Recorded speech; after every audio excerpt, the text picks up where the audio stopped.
Buenos días, bonjour, good morning. Unes breus declaracions en 4 llengües, així que ningú es posi nerviós. Hi haurà versions en 4 idiomes, primer en català, castellà, francès, anglès. No, s'il vous plaît. English. Can you speak in English? Yes, later on. First in Catalan, then in Spanish, after in French, and finally in English. Okay. If you don't mind, okay? Okay, thank you very much. Avui fa 4 anys, entre ahir i demà, fa 4 anys que el meu govern i jo preníem possessió dels nostres càrrecs al govern de Catalunya.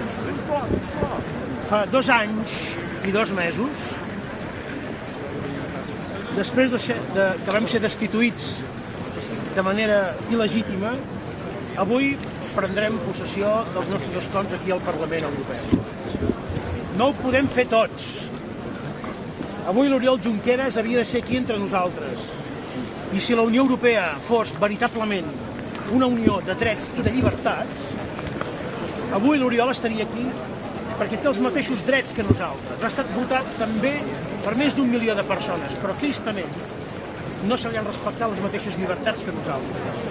I això és així perquè hi ha un estat membre de la Unió Europea, que és Espanya, que no respecta les regles del joc que ens hem donat entre tots. Ha arribat avui un dia llargament esperat, no només perquè avui el Toni Comín i jo mateix siguem eurodiputats, sinó perquè hem superat més de 2 anys d'impediments perquè féssim política. S'han dedicat molts recursos econòmics, humans, tècnics, a evitar que fóssim aquí.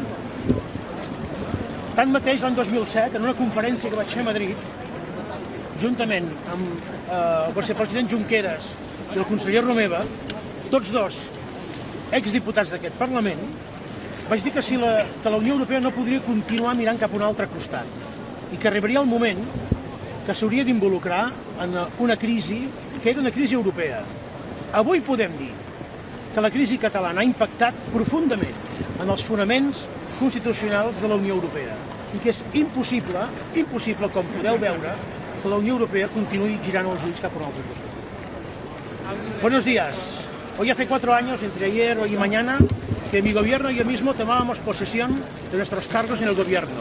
En el espacio de una legislatura han pasado muchas cosas. Hace más de 2 años y 2 meses que fuimos destituidos de forma ilícita y hoy vamos a tomar posesión de nuestros escaños en el Parlamento Europeo. No podemos ser todos hoy aquí. Oriol Junqueras debería estar aquí entre nosotros. Si la Unión Europea fuera verdaderamente un espacio de unión de derechos y libertades, Oriol Junqueras sería aquí, porque tiene los mismos derechos que nosotros. A él le votaron también más de 1 millón de personas, pero sin embargo sus libertades no le son respetadas al mismo nivel que sí lo son las nuestras. Y esto es así porque hay un Estado miembro de la Unión Europea, España, que no respeta las reglas que nos hemos dado entre todos, que son las reglas del Estado de Derecho europeo. Ha llegado hoy un día largamente esperado, no por el hecho que Toni Comín y yo hoy estemos aquí, sino porque hemos tenido que superar más de 2 años de enormes dificultades que querían impedirnos que hiciéramos política. Se han dedicado muchos recursos económicos, humanos y técnicos para impedir que estuviéramos aquí, pero estamos aquí. El año 2007, en una conferencia que vimos el vicepresidente Junqueras y el conseller Raúl Romeva, ambos antiguos diputados de este Parlamento, en Madrid, dije que la Unión Europea no podía continuar mirando hacia otro lado ante la crisis catalana, que este era un asunto europeo. Pues bien, hoy estamos aquí para acreditar que ya es un asunto europeo y que ha impactado de lleno en los fundamentos de la construcción de la Unión Europea. Por tanto, es obligatorio que la Unión Europea deje de mirar a otro lado y se involucre en un asunto que ya ha impactado de lleno.